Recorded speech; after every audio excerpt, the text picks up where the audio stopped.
Congratulations! You made the varsity, the podcast. My name is John Arand, and I am Puck's sports correspondent and the host of this pod. And today, I'm taping the podcast from San Francisco. It's Super Bowl week, and I'm on a beautiful set right now, right in the middle of Radio Row. And my guest today is one of the most influential people at the NFL. Jeff Miller is an executive vice president who's in charge of player safety and public affairs and policy.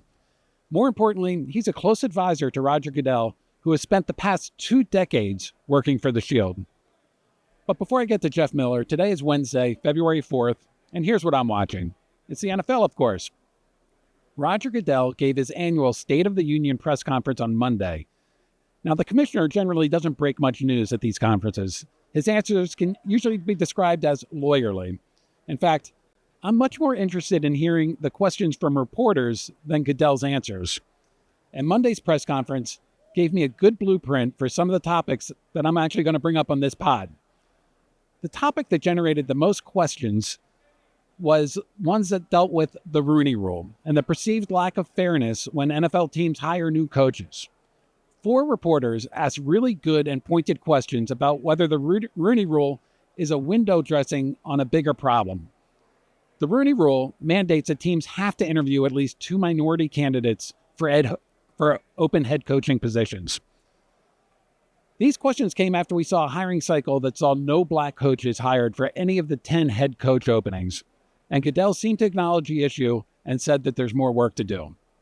Another topic of interest, 3 reporters asked about the Epstein files, specifically the appearance of Giants co-owner Steve Tisch in them.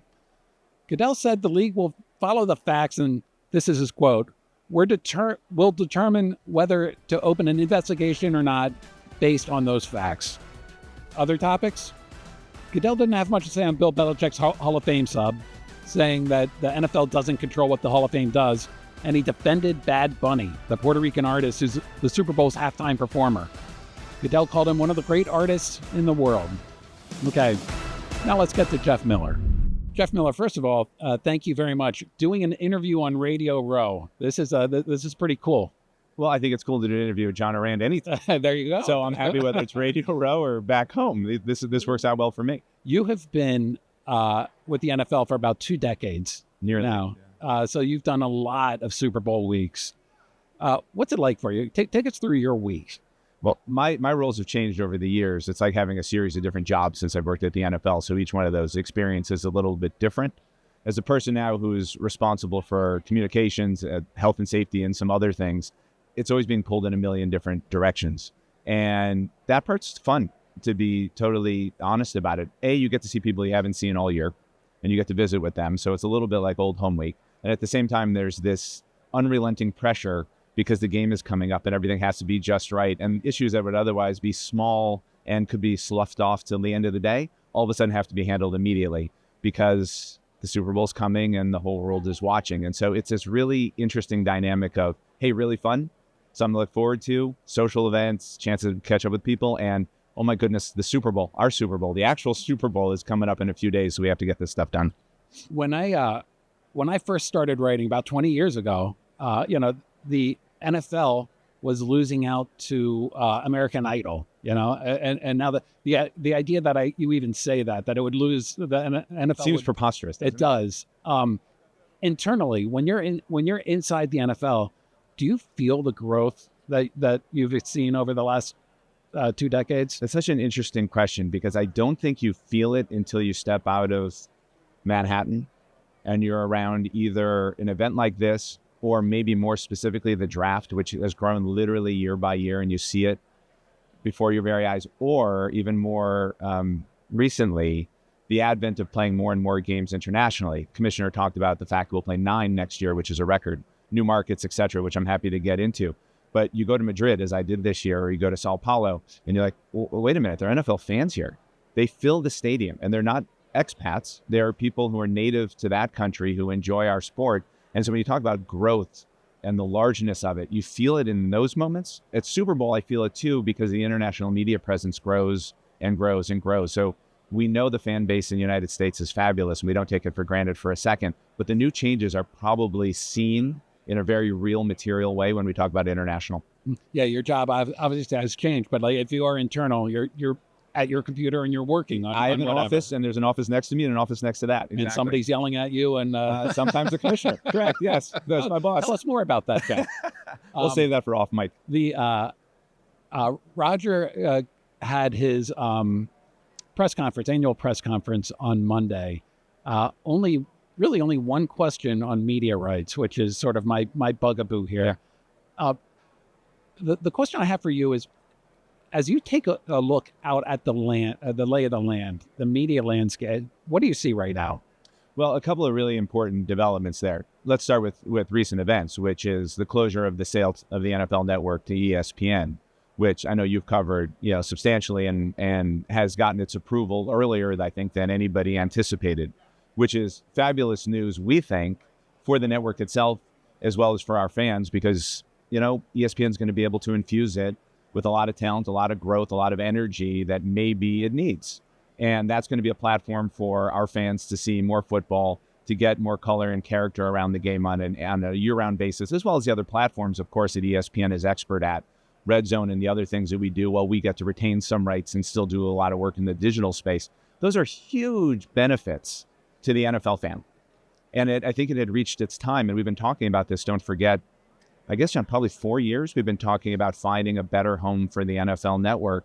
And through the work of Hans and the commissioner and a number of the owners who were very involved in this, we got to a really good place. And that's going to be different. And I think that's going to be a success for our fans to be able to catch more NFL football on different platforms and have it more accessible in this partnership, the sale to ESPN. So that's thing one. That's momentous. Yeah. Can we let's stick with that ESPN one for a second.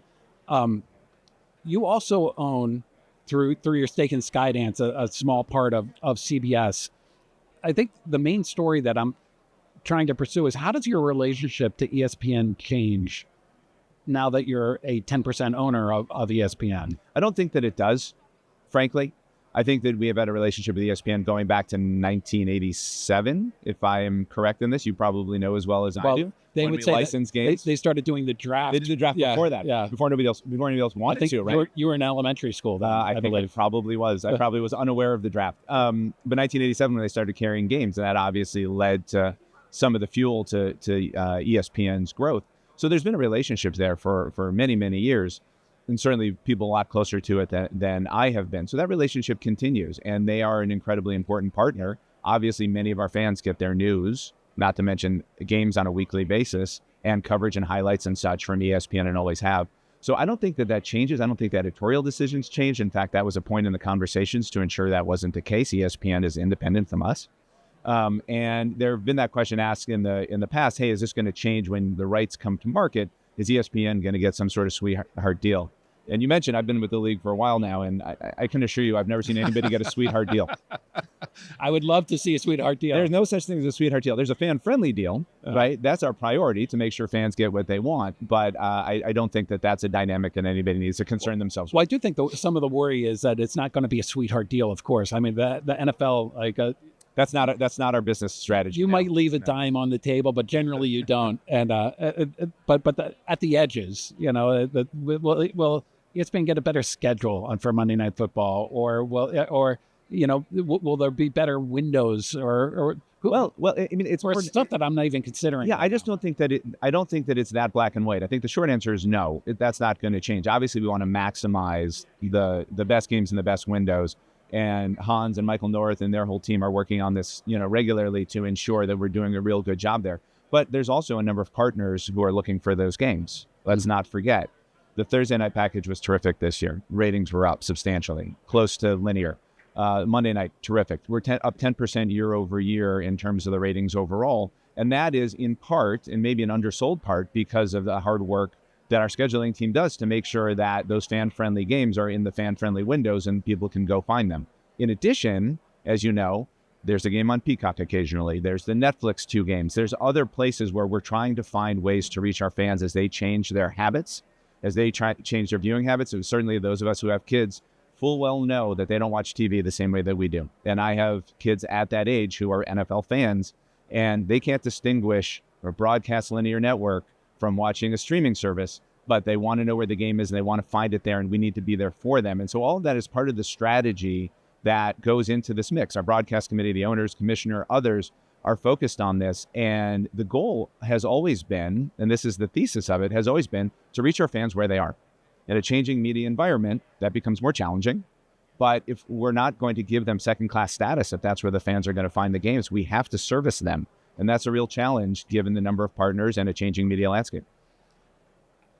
That is a question that sort of gets into your previous life. You ran the DC office. I did. That's how I started at the league. Yeah. And so you know politics, right? So they say, yes. And so the idea, because I have kids, and actually even more than kids, I have Hulu Plus Live TV. I turn on the screen and it tells me you want to watch this Maryland game because that's all you do when you come, or you want to watch this, the Commanders game. I have sports across the top tile too. So there is a similarity there. And so when you talk about how kids are consumed now, that's absolutely how it is. When you talk about how Congress or how regulators view, especially the NFL and streaming, I mentioned this just about every other podcast, but a couple of years ago, I was in front of the Senate Judiciary, the House Judiciary Committee, talking about the migration of sports to streaming. Yes. And how terrible it was. That now it was moving from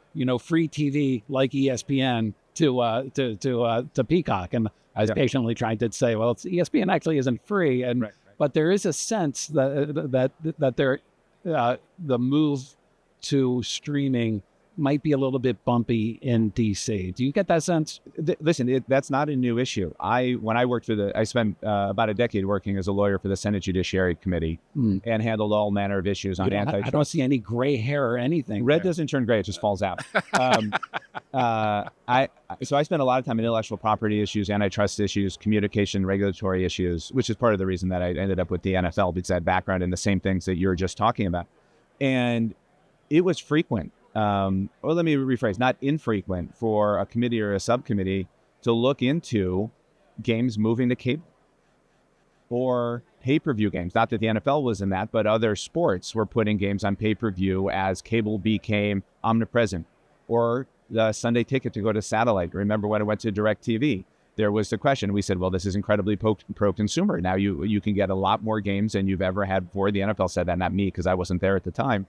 And regulators were saying, yes, but you're choosing to put a company that you have to put a satellite dish on your on your roof. Are you excluding others? And so that competitive tug and pull has existed literally for decades as we went through broadcast to cable and satellite, and now into streaming. It's all the same conversation done differently. The thing that's been consistent for the NFL, and maybe I should have led with this, is that thesis about reach has remained the same throughout the decades for the NFL. If you're watching a game in your home market, you're going to get 100% of the games on free over-the-air broadcast. You don't need any of those devices. You just need rabbit ears, right?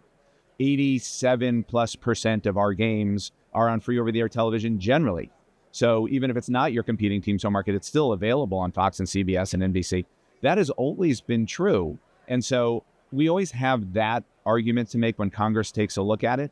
But Congress will continue to look at it because there are always going to be fans when technologies change. As much as you and I see it and understand it, there are people who don't and want to make sure that they get their game on Sunday and they get the best game on Sunday. And we have to serve them too. So we engage with the same people, the senators, the FCC, the regulators, the Justice Department, the Federal Trade Commission, and many others who take a look at this stuff regularly because it's a hugely important consumer protection issue. And we know that we're the ones who have the best pro-consumer policies in the first place.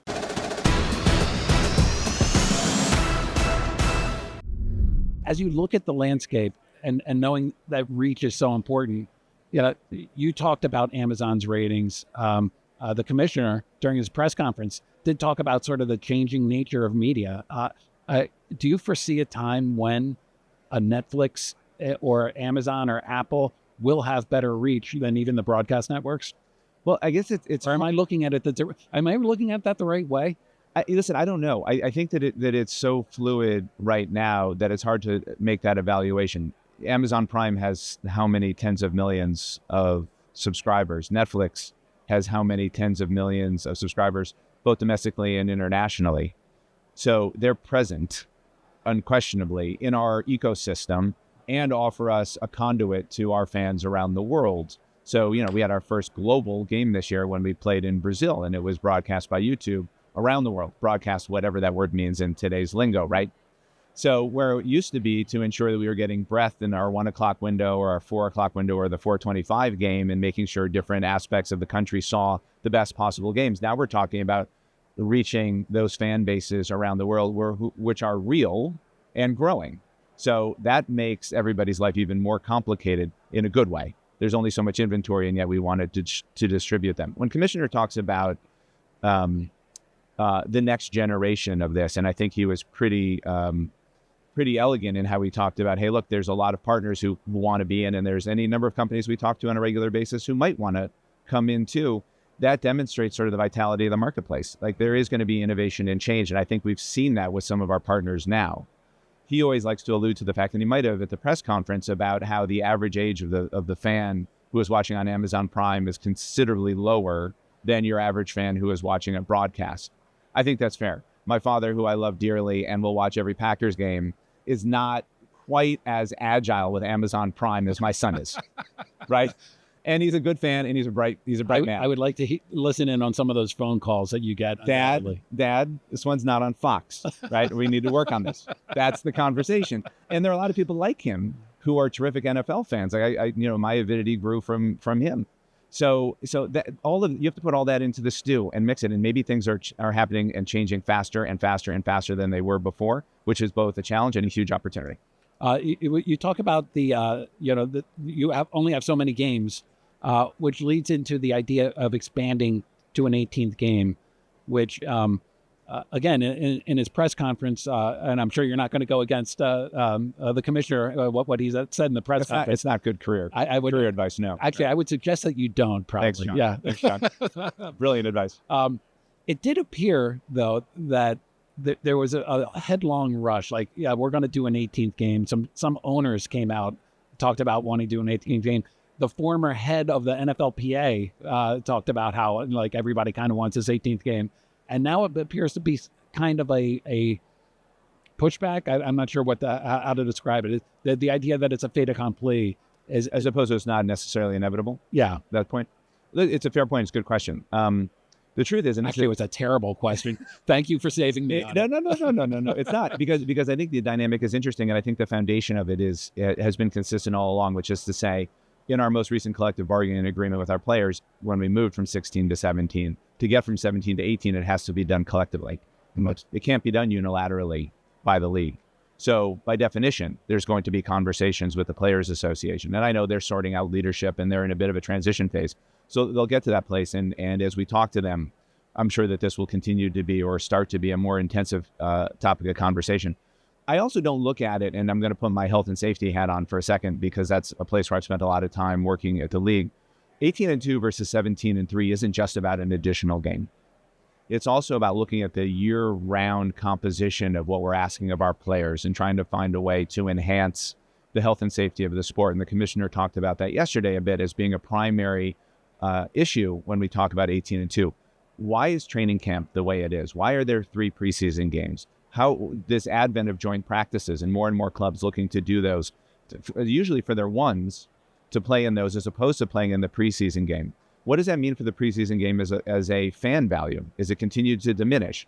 Arguably, yes. Is there a way to structure this so that the veterans are getting the time necessary to play and get ready for the season, which they need, and all the research shows they need to reach speeds and intensities in practice to prevent injuries when they get to the regular season, and yet allow for rookies and undrafted free agents and others to learn? Because we hear about that from the coaches all the time. I don't get my hands on the players enough. There's more to do. You need to look at all of that. And I think in an 18-2 version of the NFL, should we get there eventually, there can be a lot of changes that we can make to that entire dynamic that's going to make the sport better and safer. And of course, an 18th regular season game might be very exciting for the fans, but we have to do it right.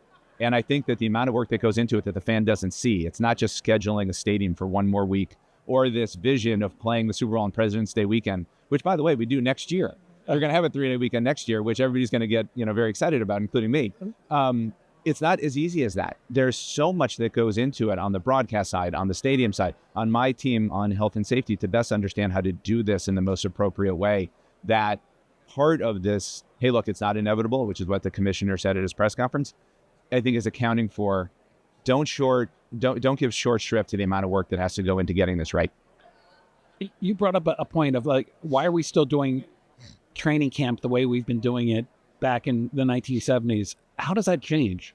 Like in your mind, what does a new training camp look like? I'll give you one really specific example of something that we introduced just a couple of years ago. Some of our epidemiologists took a look at the injury data, and we see the most injuries, specifically lower hamstring strains, calf strains, adductor strains, twisted ankles, all that kind of stuff.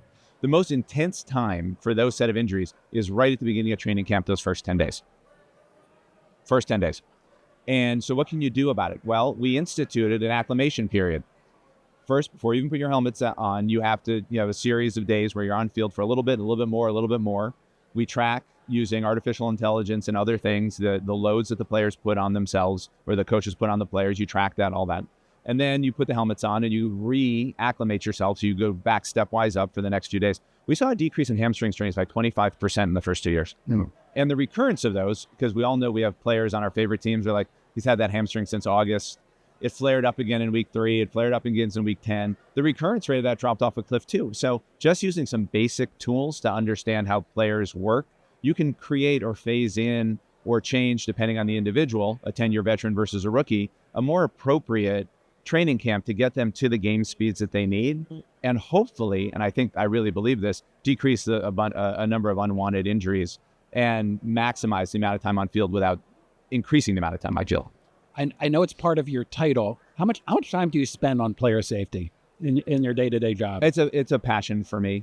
So my free time usually heads in that direction. But I have responsibilities across the board. So, and we have great teams of engineers, a great chief medical officer, great epidemiologists who are much, smarter and more conversant in the stuff than I am. But yeah, I'd like to spend a good amount of time on it. Is the kickoff working? The new kickoff? Yeah, it is. I'm talking. I don't know what I'm talking about now, but then I see the rate of concussions is going back up. Yeah. I'll give you the whole thing on that. So there were 2 goals with the kickoff. As fans certainly saw this year, the 2 goals were, one, bring the special teams, in this case the kickoff, back into the game. Secondly, try to do it in a way that the injury rate is more similar to a runner pass play, because historically the old kickoff play, the injury rate on the kickoff was somewhere between 2 and 4 times a runner pass play, up to 4 times on a concussion.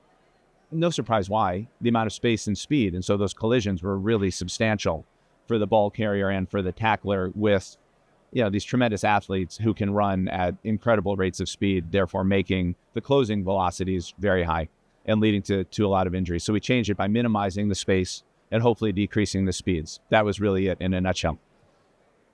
The return rate's up to about 75%, which was up from 32% a year ago. So 2.4 times, which is great. More kicks returned for touchdowns in years. We saw one in the playoffs. Rashid Shaheed brought one back for Seattle. It changes the whole tenor of games. More long kickoffs. All of that's great. The rate of injuries overall decreased substantially. Rate of injuries overall, much closer to a runner pass play. Not there yet. Concussions decreased some over that period of time, but we think there's more work to do. And so we're going to spend time with special teams coaches, head coaches, the competition committee in the next month. This is when people say, what do you do after Super Bowl? That's what we do. That's what we do. So we'll be with the competition committee at length in Combine saying, what if we move these players here? What if we did this? What if we enforce these rules differently? How do we decrease some of those high-speed collisions? Because there still are some. We're better than we were before, but not as good as we want to be. You know what my solution is? Tell me. Just get rid of it. Is that your thing? Start on the 25 and just you wouldn't just miss go. The kickoff? No, I don't miss it at all. No. You think most fans feel that way? I think I'm unusual. I don't know. I think fans love the kickoff. I think they do. It's not just. It used to be ceremonial. It was like why at that rate would we keep it? And so we wanted to make changes, and the coaches wanted to make changes to bring it back in the game. And I understand the change we made is relatively radical to the eye, but it seems to be working. And I know the players, when asked about it, have been overwhelmingly supportive of it because, hey, it brings a play back into the game. A lot of the younger guys on the roster frequently play that position, and they can earn themselves more playing time. So it's a road towards, a longer career, which is great. We do want to tweak it. We always said it's to be a work in progress because you can model it using AI on a computer, which we did for years. We ran simulations of that play tens of thousands of times to try to understand what the injury rate would be, the likelihood of strategies around it, the likelihood that you would get long returns. And we did pretty well with the model, but we knew that we'd have to come back to it because the human eye in innovation is different from a computer, and coaches have different ways of seeing things. So it's going to continue to be a point of conversation. This is my 21st Super Bowl. I've been coming for quite a while. Yeah. And the talk, when was the talk about concussions? It was like about 6 years ago. Probably Like, more, yeah. That there was not one question on player health and safety or concussions during the commissioner's press conference on Monday. Yeah. Which isn't to say it's not an issue. No. But what is the one change that has been instituted that you think is causing this to not appear to be as much of an issue anymore? I don't think there's any one thing. I think there's a couple, but the primary point is that we can do things with technology now that we couldn't do 10 years ago. We understand what happens on fields in ways that were impossible from a technology perspective years ago. Like, just to give your listeners a little bit of an insight, not only do we have however many dozens of cameras that we have around every NFL stadium, forget Super Bowl, which has, even more, but your average 1:00 Sunday game has dozens of cameras with frame rates that are exceptional. We also have trackers, chips in the shoulder pads of each and every player, GPS locators. So based on that technology alone and nothing else, we know how fast you've seen it on the broadcast, you know how fast the players are running. We also know, because we can break down on a frame-by-frame basis when they get hurt, whether it be a high ankle sprain, and we can go into hip drop tackle and that kind of stuff that people talk about, or whether it be a concussion. We know everything about that from a biomechanical perspective. Where was the player hit? At what speed? What position was he playing? How much does he weigh? What equipment was he wearing? What's the play type? How many injuries he had previously? On and on and on into maybe 150 different variables, which we chart. And so the ability to do that and then share that information, in this case with AWS, who came to us and said, hey, look, we can help you address some of this by using computer vision, artificial intelligence, taking this huge data set based on a couple thousand concussions and understanding what causes them, what's the most frequently, likely occurrence. Every player suffers them differently, right? An offensive lineman and a wide receiver, playing two very different games, right? Wearing the same equipment. We've been able to take a lot of that and share a lot of the research with helmet companies. And so the helmets are improving dramatically. They're not what players 10 years ago wore, and every year they get better. We're being better. I look at some of those games from the 70s. First of all, they're playing on concrete. And for sure, the surface, no question. And if you look inside that helmet, the padding isn't what it was, and the materials are different around it. And we've eliminated a number of different block types, right? Forget about like the leg whip and the head slap, which used to exist in the 70s. I'm talking about like blindside blocks and wedges and leading to the change on the kickoff play and defenseless receiver.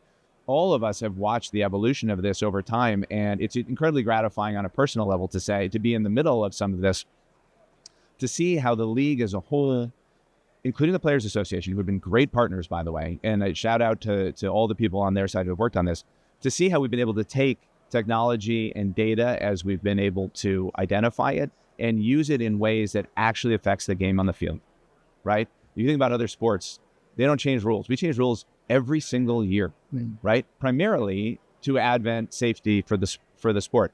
People can talk about, roughing the quarterback, or they can talk about the defenseless receivers, or they can talk about, using your head, to initiate contact. Those are all things that the health and safety side promotes.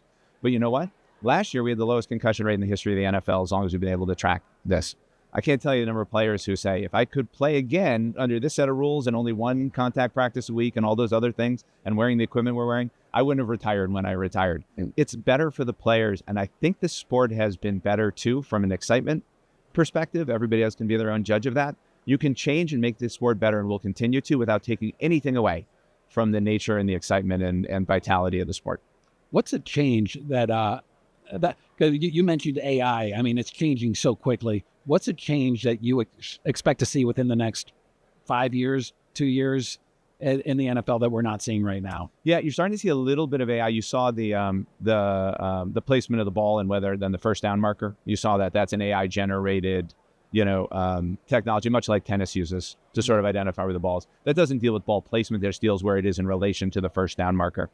I think we're going to be able to use AI to better understand objective decisions made on field and be able to make those decisions faster. The kind of thing that, you get when you see the replay, but an official may not be able to see in the moment. Was his foot out of bounds? Did the ball get across the goal line?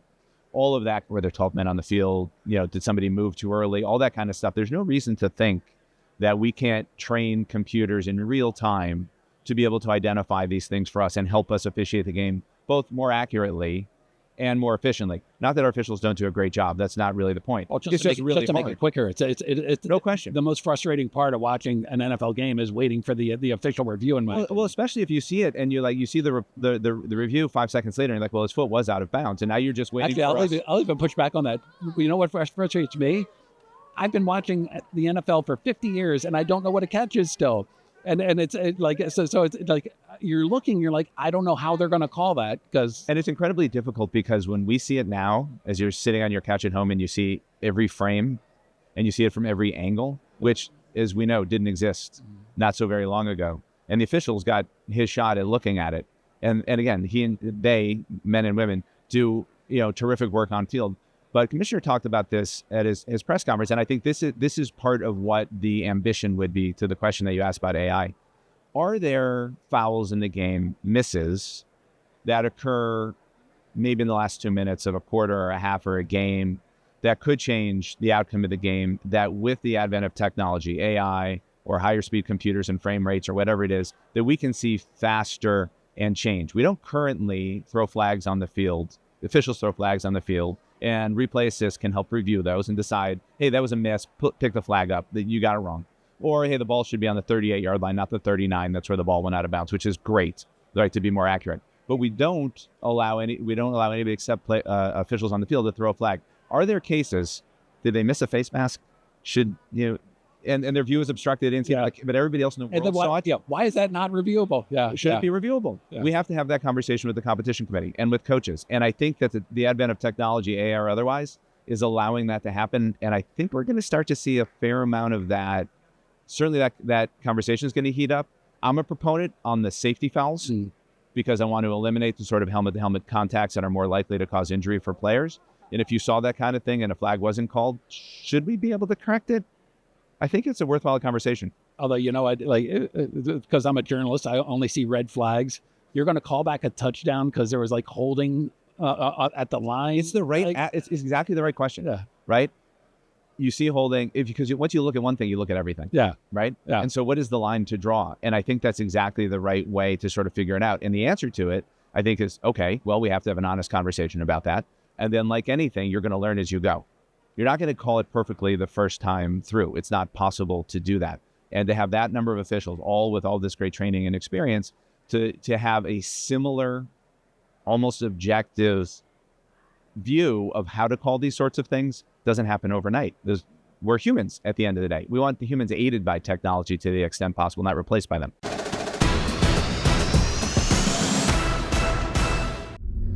The question that came up most during the commissioner's press conference, 4 questions came regarding the Rooney Rule, and there seems to be, there is a lot of frustration that the rule's not working. You had 10 head coach job openings this season so far, none of them filled by an African American. What can you do to make the Rooney Rule have more teeth? I think you have to look at it as the Rooney Rule is a tool, but it's not the entire toolbox. So the Rooney Rule has changed over the years, as you know, and our viewers know, fans know, that having people of color as part of an interview process has been terrific. It's been adopted by industries around the country, around the world, to try to find the best and most diverse, potentially employees. And I think that the Rooney Rule over that period of time, Commissioner spoke to this, has made us a stronger league. And it has enabled people who are really capable of sitting in seats where they didn't otherwise have that opportunity. If you look holistically, there's no question that the diversity of coaches along an NFL sideline is more diverse than it was, say, 10 years ago. And if you look at any 1 year of coach hires and you only look at the head coach, I'm not sure that that's the best metric.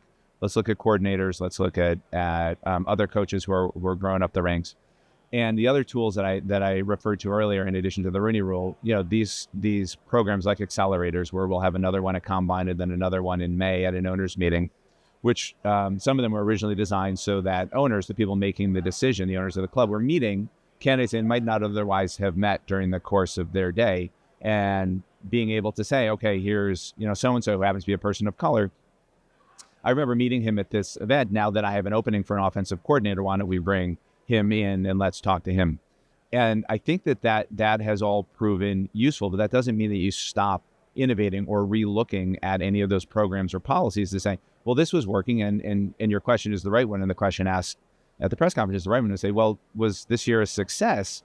It does tell you need to go back and look at everything again and say, what is the goal here? The goal is to have the best possible workforce, and that requires pulling on the most diverse group of people. The more people who are going to be involved in the NFL, the better off that we're going to be in any number of roles, men, women, people of color, not, all of that. So what can we do to make sure that we're getting access to those people and those people have an opportunity? And so Commissioner talked about relooking at the Rooney Rule. I think we'll relook at all the things that we do to see if those programs, policies, opportunities are creating the kind of opportunities that we're hoping for. What's the view inside the NFL? Was this a blip? Was it a one-year anomaly? I don't think I can speak for the whole league on that point. In terms of, again, your specific question that goes to the head coaches, because I do think you need to take a look at the broader view here. I mean, whether it be the sidelines or whether it be the NFL's office, it is more diverse, and we have access to more different candidates than we've ever had before. And so all of those policies that apply to a team hiring somebody, we're applying internally, and we're interviewing diverse candidates, and that's leading to diversity, which makes us stronger, as we've said repeatedly. So whether it turns out to be a blip or whether it turns out to be part of, a continuum where it's not fair to judge on a year-by-year basis, but you have to look at all of it over time and look at every position over time and make sure that there is a pipeline of candidates, both diverse and not, who are of great quality and are going to rise up in the NFL and lead us into the next decade. I think you need to take a look at that, like I said, holistically, and that's a conversation we're going to be taking very seriously, I imagine, as soon as Super Bowl's over, we get back to the office.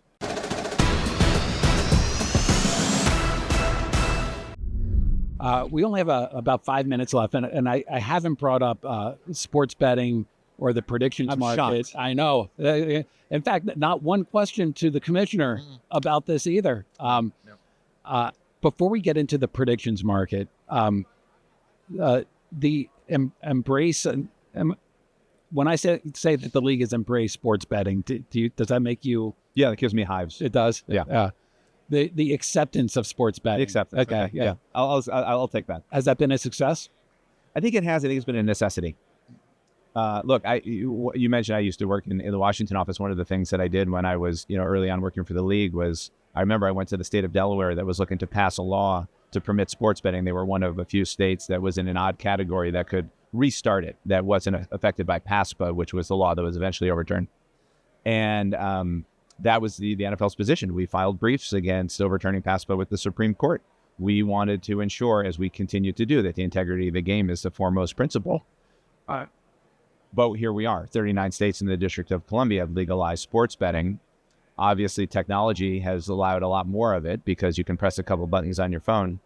And so we spend an enormous amount of time trying to make sure that we do two things. One, most importantly, protect the integrity of the game. And two, ensure that consumers are protected too, right? Real-time data, genuine sources, not phony information.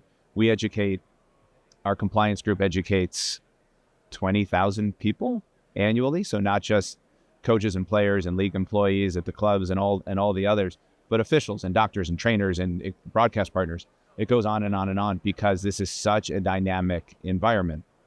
Part of the strategy has always been the more that we can understand about what's happening in the marketplace, the better off we are in creating the policies and programs and educational systems to prevent the risks that come with it.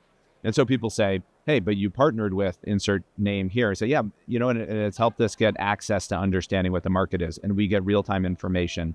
No, I don't. Security people do, right? And there is a mandate to share this information with state regulators or others so that if there are things that are happening that would cause us pause or otherwise violate our rules, there's awareness, whether it be by us or state regulators and others. And so we educate, we partner, we try to learn as much as we can. And when the laws have passed in the various states, we've lobbied to make sure that the parts that protect the integrity of the game are part of those laws, and the parts that protect consumers are part of those laws, and that there is insight into them. It's not foolproof, but that is a risk. And we have nothing more than the integrity of the game when it comes down to it. And so trying to find ways to do that means that we're spending a great deal of time doing it. Is it a fan engagement tool? Sure. I think that's really important on the other side of the balance here. But where I live, on the part where there's compliance and concern and the state laws have to be what they need to be, incredibly serious effort to try to get that right.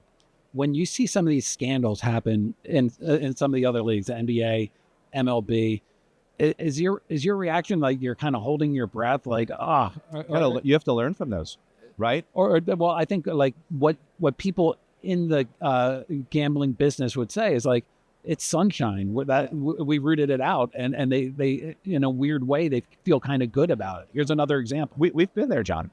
We've suspended players. We've fired employees. It's all a matter of public record when we've seen violations of our rules, and we don't have to go back to that to show whether they were inadvertent or whether they were malicious. We can enforce those. And when other sports have issues, we look at it too. For example, the conversation around prop bets became substantial in the wake of the NBA and MLB. Look, we don't permit those type of one player, one outcome bets, and that's when we engage with our betting partners, we ensure that that's the case because we think that there is risk there. Are we going to get smarter as more happens and as betting continues to evolve and as prediction markets, whatever they are, seem to be coming into the marketplace? We're going to have to continue to evolve and innovate because the world's evolving. I like that you said prediction markets, whatever they are. What are they? That's a good question. They're not regulated yet, right? We have submitted testimony, spoken publicly about this. NBC does not have any prediction market ads. Advertising, they don't. Was that an NFL influence decision? It is an influence by the NFL. Yeah. It goes back to the fact that consumer protections and protections to the integrity of the game. Where's the data coming from? What about bets like, is somebody going to suffer a concussion? Those sorts of things that are just not acceptable. What are being done to protect our fans and consumers, and who's enforcing any of that? What's the discipline for that? And it's not mature yet. One hopes it gets to that place. I know the federal government is taking a look at it. Certainly a number of states have sued some of these companies to try to enforce their laws. We, as the company that that puts on the sport, has to be aware and involved in all of this because we have to protect, at the end of the day, the integrity of the game. That's going to be first, second, and third priority. And so will this continue to evolve and be an active conversation? I have no doubt that it will, but everybody should know where we come from on this, which is to say, we want the same protections we get with the legalized sports betting companies in whatever the world looks like, because it matters to us. This is who we are.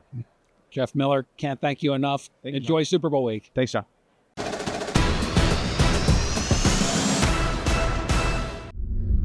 So I want to thank Jeff Miller for joining the pod this week. And thanks also to the NFL's awesome communications executive, Alex Riethmiller, for all his help in setting this up. More importantly, though, I want to thank you for listening to The Varsity, an Odyssey podcast in partnership with Puck. I also want to thank the executive editors from Puck, that's Gabi Grossman, Ben Landy, John Kelly, and the great team from Odyssey, Bob Tabador and Patrick Antonetti, and our new partners with Nesson, Greg Poth and Mark Merlock. If you like this podcast, make sure to sign up for my newsletter, also called The Varsity. Head over to puck.news and use the code word TheVarsity, all one word, for a 20% discount, and I will see you on Sunday.